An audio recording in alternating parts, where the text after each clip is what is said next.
So of course we're starting this video with a completely clean face. Now I'm not going to use primer because of course I want to see how the foundation performs by itself without any extra help from any other products. We're going to do one half of the face with a brush and one half of the face with a sponge to see what, performs better. The foundation we're going to be trying today is the Revlon Candid Photo Ready Foundation. This is supposed to give you a natural finish. It's an anti-pollution foundation. Okay. It has medium to buildable coverage, no harsh ingredients. They do appear to have a semi-decent shade range. When I say semi-decent, here's a little picture thing of all of their shades. There's only 1, 2, 3, 4, 5, 6 deeper shades, and then the rest are severely medium shades, and then a few fair shades. So not the best in my opinion, not the worst we've seen, but this shade is definitely lacking some deeper skin tones. So if you're a woman of color, if you've tried to find your shade in this foundation, I'd love to hear your thoughts and opinions on how did it go. These are sent to me in PR, so I have not seen them all physically. They could be better than what it looks like on this little chart, but I don't know. So if you know, let me know. Now, they formulated this foundation to protect skin by adding antioxidants, anti-pollutants, and anti-blue light ingredients. What the hell is that? I'm really not sure. It says they took out ingredients like parabens, phthalates, artificial fragrance, artificial dyes, and oils. So that's really good because a lot of people are extremely sensitive to those things. It's creamy, moisturizing, and buildable. And again, there are 31 shades of the foundation. The foundation is $10.99. They also have concealer. There are 17 shades of concealer, which is $9.99.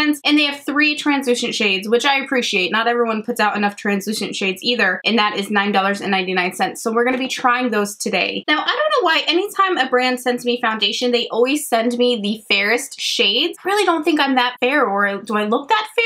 I don't think I do. I think I'm definitely in the light family. I have ivory, porcelain, and creme brulee. I'm going to just go ahead and assume creme brulee is going to be the closest to my tone. If I need to go down to a little bit lighter, I will. I love that it's in a pump packaging. So this is the packaging. It's super cute. You get 0.75 fluid ounces. Is that standard? I thought it was like 1.7. I could be wrong though. Too Faced is a full 1 ounce. I know that's a high-end brand. Let me see if I have a drugstore. CoverGirl's is 1 fluid ounce. So that's low. That is low. You get a pump. Don't you love the pump game? When you get a new pump product, you have to like wait for it to come out. This actually might be perfect for me. It seems to blend. I know my face is not necessarily the same color as my hand, but it seemed to go right like with the tone of my hand. So let's first start with the sponge application here. I'm using my Sigma 3D HD sponge. Oh, this shade looks decent, doesn't it? That's exciting. Have you guys tried this foundation yet? I saw Taylor reviewed it in her Foundation Fridays, and I was going to watch the video, and then I was like, well, I'm doing that video too soon, and I love her videos. I like swear by her foundation videos. I think she's always right in her opinions, and I know she's a girl who loves her coverage just like me, but because I knew I was doing this video also, I didn't want like another influence in my head, you know what I mean? I wanted to just come at this like fresh-eyed. Is that a phrase? Fresh-eyed? You know what I'm saying. So I'm actually gonna watch her video right after I film this and see if our thoughts were similar. So right off the bat, I really like that coverage. It's going on really quickly. It's blending nicely, and there's like a natural, I don't want to say a dewiness, but there is a natural glow, very light, that I like. I really appreciate that in my foundations because, days where you just don't feel the best, or if your skin's kind of meh, a little glow can go a long way for you. I'm gonna stop there with one application. Look at this before and after. I think this looks pretty good. This is like before, obvi, after, not too shabby. Let's switch to a brush. The brush I'm gonna use is my Sigma Flat Kabuki F80 Air foundation brush. It is delightful. I actually think this foundation is a wonderful match for me. Again, this is the number 150 Creme Brulee shade, and I have a few more breakouts on this side of my face, so I think we'll really be able to tell the coverage with that. Do you guys see that glow? It's really pretty. It's very soft and subtle. It doesn't feel dry at all, but it also doesn't feel oily. Like now that it's kind of set, when I feel my skin, I don't feel any residue coming up, which I love. But just my immediate impression of it, it does not feel too moisturizing or too dewy. And the coverage is fantastic. I know they said it's medium to buildable, but just on my first application, I think it's a pretty flawless coverage. What do you think? I like it. I like it a lot. Just first impression, I love how it looks. I love that just natural little subtle glow it has. I think it's super pretty. I'm excited about this foundation. I just feel like such a natural glowy little bitch, and it's fantastic. I also have their concealer and their setting powder, so we're gonna use both of those today. Oh, the setting powder is so interesting. It has a little lid that you open up, which is nice, kind of keeps it all in there. My setting powder is in the shade just 001. I like to prep my setting powder before I do my concealer so that there's there's less like crease time in between, you know, when you put your concealer on and blah, blah, blah, blah. Boring. You know what I'm saying. They just sent me one concealer shade. This is 005 Fair, so I'm hoping that does well. Let me open this here. Now, what kind of applicator is this? It is a doe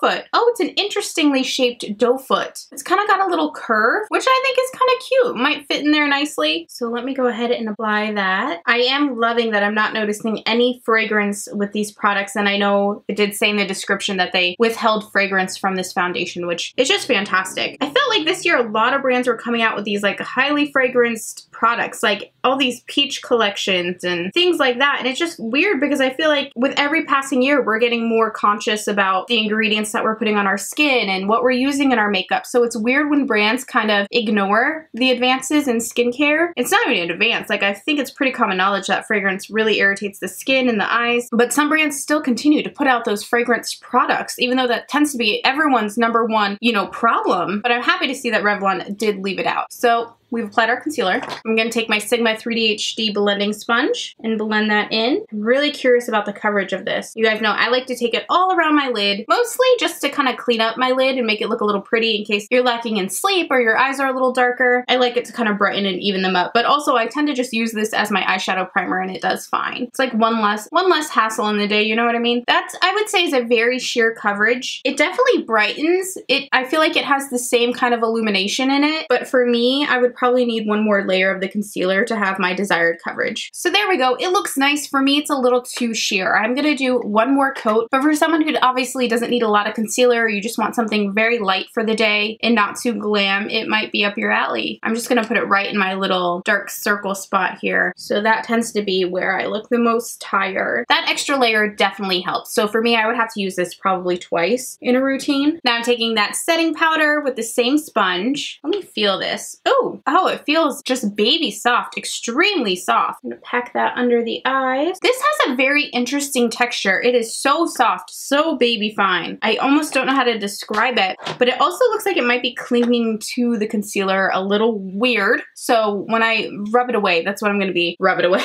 When I sweep it away, I'm going to really pay attention to that because it seems to be clinging in certain areas, but of course, that might just because I have so much on and it'll go away once we sweep it off. So I'm really interested in that. I'm also going to do a little down the nose and a little on the forehead because you guys know I do crease up here. I'm a no Botox having biatch. And then I am going to use that same setting powder to set the rest of my foundation. So just getting a little more in the lid, just like so. Now I'm just going to take a dual fiber. This is my Sigma F50 dual fiber brush. And I'm just going to pounce that all over my face and lock that in. Oh, I don't like the smell of this.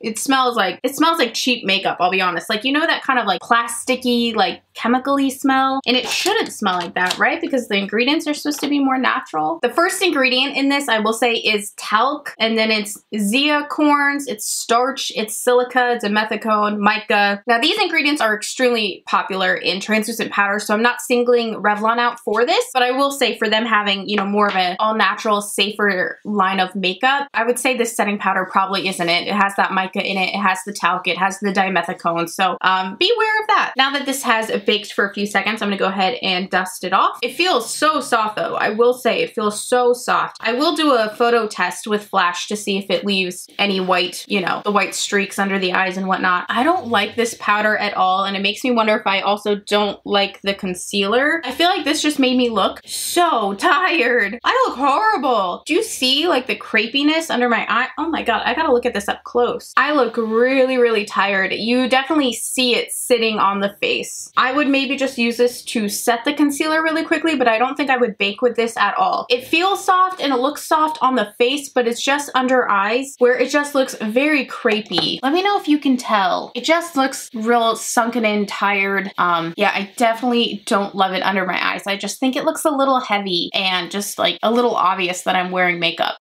I don't know. Do you see that kind of gunked up in there? I hope you'll be able to tell. It just looks heavy. The more I look at the eyes, I hate this concealer and this setting powder. I just don't think it looks that great. I'm gonna, of course, you know, monitor it throughout the day, and I'll come in and check back with you guys later. Maybe it's just me being weird right now because I don't have any eye makeup on, but I just feel like something doesn't look right. And I haven't used setting spray or anything like that, and sometimes that fixes my setting powder under my eyes for me. So we'll see. As of right now, I don't love it, but we'll keep checking in. Let's finish off the face face and then I'll move on to the eyes. My voice just went so high. Let's finish off the face. I hate when I do that. Okay, so this is something I've been getting a lot of questions about, and I have a few products I'll use today. This Joa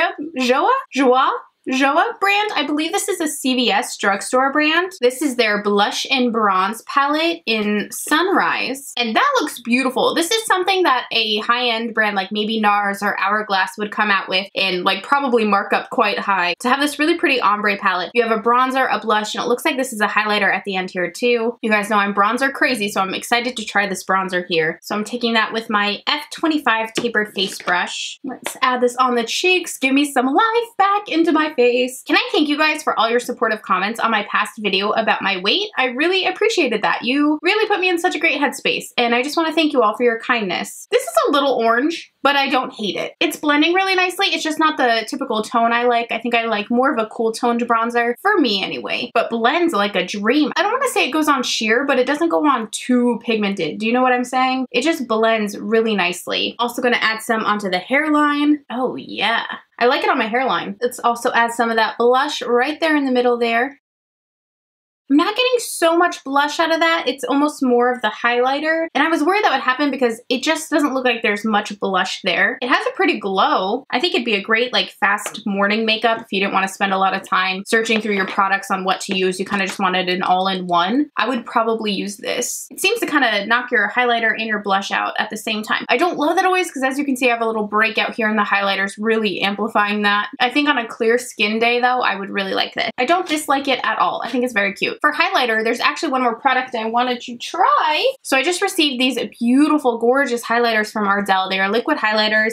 There seems to be a golden shade. There's kind of a more peachy cream shade. You have more of a light white cream and then kind of a rose gold. I think I'm going to do more of the white. These are the Ardell Shade FX drops. You can mix it into your foundation. You can dab it over your formula or wear on bare skin. It's a really nice glass bottle and it looks super high-end. Ardell has a little dropper. Ooh, a little goes a long way. I did not need that much at all. And let's just add that on top of the makeup and see how that blends in. I'm always cautious of adding liquid products on top of my powder. Sometimes it just doesn't blend that easily, but this one actually isn't too bad at all. I think that's really pretty. It's actually not bad at all. Let's add some on this side of the face. That is so pretty. That's a beautiful glow. I do some on the nose as well. Oh yes, I am a fan. It's hard sometimes to find a really good drugstore price range liquid highlighter. And I know Ardell is a little more expensive, I think, typically than other drugstore products, but if you don't have to go into like a Sephora or an Ulta, well, actually, you might have to go into Ulta for these. I'm not quite sure where Ardell sells their full range of makeup. I believe it would be an Ulta. That is super pretty though, isn't it? Let's just do a little on the Cupid's bow area. For the eyes, I'm going to use a new e.l.f. Cosmetics eyeshadow palette. This is the Modern Metals eyeshadow palette. Beautiful packaging, e.l.f. It's this really gorgeous kind of antique-y gold, like a mustard gold. And these are the shadows inside. I love the range of color. You have purples, you have blues, you have some nice warmer shades, and a few kind of just dimmer shimmers there at the end, more muted. I'm first going to take this middle kind of peachy nude shade. How would you describe that color? You guys know I'm awful at describing color. And I'm just gonna blend that into the crease as our transition shade. Very pigmented off the bat. Ooh, e.l.f. e.l.f. is coming for brands next this year, y'all. Have you been noticing? I noticed they have that commercial on TV where it says like, I don't know, something to the effect of their palettes are only like $10 as opposed to more expensive palettes. And they like shade some brand. I don't know what brand they're referring to. I just love seeing e.l.f. do well. You know, I feel like they've been around since day one. They're the brand that, you know, everyone first was really loving, like back in the day. There's one little line, like as I'm trying to blend it out towards my brow, that isn't quite blending. So I don't want to take the shimmery shade. I think the only other option would be for me to maybe try a dab of the mustard tone, which I'm excited about. I love a good mustard shadow. And I'm just going to work that into the crease and see if I can just use that to transition my transition to my brow bone. Just pocket it right up there. That actually does seem to be helping it fade out a bit. Yeah, that mustard seems to be cleaning it up nicely. From here, let's go into the next shade over, this kind of deeper orangey shade, apricot. I'm not quite sure what you would call it. And I'm gonna pocket that in my outer crease. Kind of like a burnt orange, isn't it? I think this is a very pretty eyeshadow. Working that in. It's just for fun. I think I also want to dip a bit into that purple because it's just looking at me and I'm just wanting it. It's just staring at me, you know? These shadows are gorgeous, honey. Elf, you bad bitch you. Look what you're doing. I'm gonna add that into the outer crease again. Ooh, she's pretty. I have to start that Netflix show that everyone's talking about that weirdly like mentions Jaclyn Hill in it. What is it? The Haunted House on the Hill or something like that. But everyone's talking about it, and I keep seeing like a scene on Twitter where they mention Jaclyn Hill. And I'm like, oh my god, how freaking funny is that? I was watching the Wendy Williams show this morning and they said that there's been people who have been vomiting and passing out because it's so scary. I'm like, oh my god. I don't even know if I can handle that, but like I hate being left out, so like I need to watch it. Do you guys have like one eye where the eyeshadow always goes on perfect and then another eye that's kind of like eh? This is my eh eye and this is always my good eye.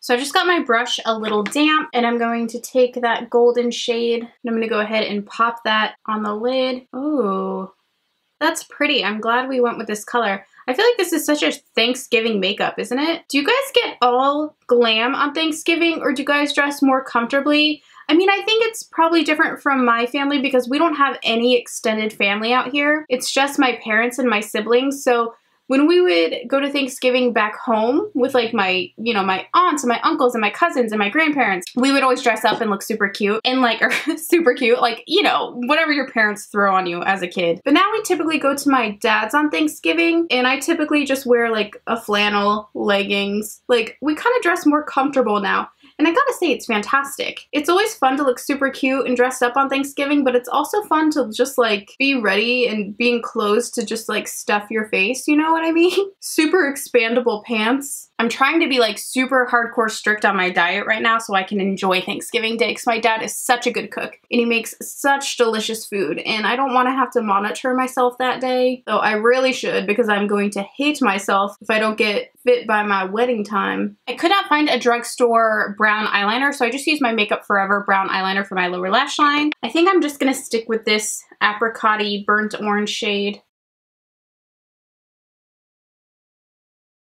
I had to stop filming for a minute because my brother called me and like, I don't know if any of you guys also, I mean, I'm sure a lot of you have a little brother and they're like busy living their life. They're young. So he doesn't call me that often. So when he calls me, I'm like, what happened? But everything was fine. He was just being super sweet. So anyway, I smoked out that lower lash line with that peachy shade as well as the mustard shade on my inner corners. Now we're going to try a liquid liner I've not used. This is also from that Joa Beauty collection. This brand is inspired by K-Beauty, by the way, and it's manufactured by Kiss, that lash company, which I didn't know. So that's interesting. This is their liquid liner. It's actually a thicker packaging. It's a felt tip liquid black liner. So I'm just going to try that out. So far, right off the bat, what I noticed is I like my felt tips to be a little longer, like the felt tip itself. And because this packaging is so thick, this is a really thick liquid liner, it's like kind of setting a little funny on my lid. That's just something I noticed right away that I thought I'd tell you guys about. Yeah, it's just a little too short for me. And because this packaging is so bulky, it's a little difficult for me to kind of get it around the eye.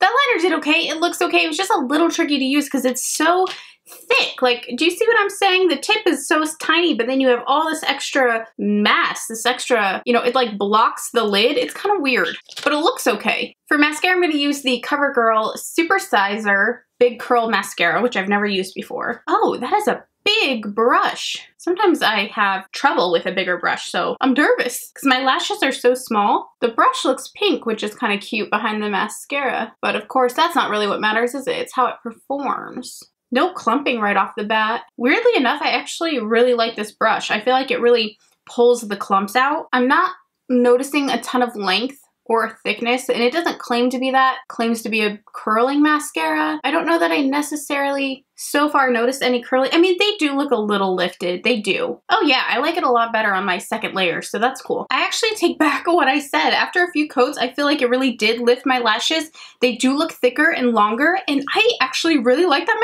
mascara. You go, CoverGirl. CoverGirl Supersizer Big Curls Mascara. This has kind of been a go-to drugstore lipstick for me like this past week. This is Risque Roses by L'Oreal. I just like the brightness of it. It's super bright, but it's still pretty. It's not too loud, but I feel like it just kind of brightens makeup up. I like it. It's cute. So you guys, this is it. This is my face. Hi. I'm now going to wear this for the rest of my day. I will come back later tonight to check in with you guys and let you know how the foundation's doing, most importantly. And I'll talk about all the other makeup and see how it held up as well. So far, again, I like the foundation. I'm worried about the concealer and the powder. It looks a little better now that I've added eye makeup, but I just feel a little dead under there. So not sure about that, but I will check in, of course, and let you guys know what I think. So stay tuned. Hey guys, what's up? I am back. It is 9:30 and I look so disheveled. I hate doing these wear test videos just because, like, I'm falling apart. My hair is falling apart. Nothing looks good by this hour on me of the night. But what's most important is how my foundation looks. I think overall, the foundation did a wonderful job. It stayed on so well. The only problem, and this tends to be the situation in wear test videos, it's not even a problem, but the only place I noticed where it really kind of disappeared was around my mouth. I was eating and, you know, talking throughout the day and stuff like that, and I do have a tendency to go like this when I'm thinking or typing, so that could be my fault. So I definitely notice where it went away around my mouth. I have a bruise here. Don't ask me why. It's a dumb story. I hit myself in the face with a can of pickles. I'm not gonna lie to you. I was trying to open it and then I just knocked myself, but that's how I know it definitely went away on my mouth. So someone on my last wear test video, I did a test on the new ColourPop foundation stick. They said they would have preferred in the video if I turned my light off and if I showed you guys closer up, which duh, that's something I should have done. So thank you for suggesting that. We're gonna go ahead and do that now. I'm gonna turn off my ring light. Okay. And I'm going to zoom in here. So I'm just not turning off my side lights because we would be in the dark, but I'm hoping this gives you guys a closer look at the foundation. I think generally on the face, the coverage is really, really great. I do see where I'm shiny on my forehead there, as you can see when I move. It doesn't feel oily, but I do see that I am a little oily, and I do have oily combination skin with just some dry spots, particularly around my mouth. That area is pretty dry, but overall, I think the foundation looks really, really good. The one thing I really don't love is the concealer and the setting powder. I'm actually gonna take a flash photo really quickly because I wanna see if it gives flashback. Oh, it looks bad on camera. There is definite flashback. I'll insert the photo too. This is so weird showing my face like this, but wait, I wonder if I can, does it look like I'm a part of the photo? That's so dumb. You can see there is a bright flash underneath my eyes. You can totally see the makeup. Oh my goodness. Oh yeah, it's a white cakey mess underneath my eyes. It looks absolutely terrible in photos. So you guys do not buy this powder. Beware of this powder. This is like going in the trash can for me because I never want to have that mistake when I'm out and about. And if you go out one night or you go to an event, you get photos taken and then you have that horrible flash under your eyes. Nobody wants that. So definitely skip the powder. And I'm going to go ahead and skip the concealer as well. It was okay. It was decent, but it wasn't up to my expectations coverage wise. And I think it was meant to be more of a natural coverage, but it's just not there for me. I didn't care for it. So that would be a no for me. I do genuinely love the foundation though. I think the foundation held up really, really well. The coverage is nice. It doesn't feel real cakey or oily. It actually feels super light on the skin. And I noticed I really didn't have too much creasing in my forehead. And that's usually a problem area for me if I wear a foundation. I can kind of tell if the foundation's heavy or not by on if my forehead creases throughout the day. Let me know if you guys are going to check out this foundation and what your thoughts are. Let's do a real quick summary on the other makeup though. This, for some reason, I feel like the bronzer, I don't know if it oxidized or what the case is, but I don't remember it being this like bold, like just like a stripe of makeup on my cheek. Maybe I did apply it that way today and I just didn't notice it, but that is not okay. That is like, it's just a streak of makeup there. I liked the product, but I just almost feel like it got darker, which is weird. The highlighter was nice. I will say, I think the highlighter lasted really, really well. I don't know where I put the shade that I used, but you guys know what I'm talking about. These are Ardell liquid highlighters. I think those are totally worth it, as well as the e.l.f. eyeshadow palette. This Modern Metals, beautiful. The colors were gorgeous, pigmented, blendable, and they lasted all day. Same with the eyeliner. I'm just noticing that. My eyeliner hasn't crumbled or rubbed off from the SHAE eyeliner. And the mascara, my lashes still look lifted and full to me. So that also was a huge plus. The CoverGirl supersized big curl mascara. So loved everything, literally everything except for the concealer and the setting powder. I will link all these products down below if you guys want to check them out, but that's really my final thoughts on this wear test. Let me know if you guys have any questions that I didn't answer in this video. I will of course answer them in my comments down below. Also, I do want to remind you guys, this has nothing to do with this video, video, but my ColourPop coupon code expires this week. It's this week, right? Next week maybe. October 31st. That's the last time you can use my 20% off ColourPop code. It is a one-time use code, so make sure that you stock up on whatever you want to pick up. You can save 20% on ColourPop using my code SHAE20. I will link that down below if you guys want to check it out. And yeah, that's all I have to say. Thank you guys for watching today. I love you, and I'll talk to you again soon. Bye!